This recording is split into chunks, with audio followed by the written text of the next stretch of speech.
बहुत अच्छा लग रहा है, जैसे कि हैंड वॉश करना है हर 1 घंटे के बाद, 15-20 घंटे के बाद हैंड सैनिटाइज करने हैं, मास्क पहनना है।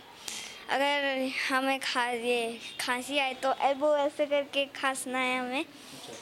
यही सब ऐसे ही फैसिलिटी। काफ़ी लॉन्ग टाइम के बाद आज स्कूल ओपन हो रहे हैं, तो इसमें ऑलरेडी हमारे पास इंस्ट्रक्शंस आई थी डिपार्टमेंट की तरफ से कि क्या क्या करना है। तो इसके लिए हमने बच्चों को गाइड किया है अकॉर्डिंगली कि क्या गैप रखने हैं, किस तरह से मेंटेन रखना है, क्या सैनिटाइज किस तरीके से करना है, और क्लास में किस तरह से बैठना है, तो और मॉर्निंग असेंबली में क्या गैप मेंटेन रखनी है। तो वो तो ऑलरेडी अकॉर्डिंगली हमने बच्चों को गाइड किया है। आज 15 से तो प्राइमरी और मिडिल दोनों ओपन हो गए, तो उसके लिए हमने बच्चों को अच्छी तरह से गाइड किया है अकॉर्डिंगली कि किस तरह से इसमें SOPs को इसे फॉलो करने हैं, जैसे हमें इंस्ट्रक्शंस मिले थे पीछे डिपार्टमेंट की तरफ से।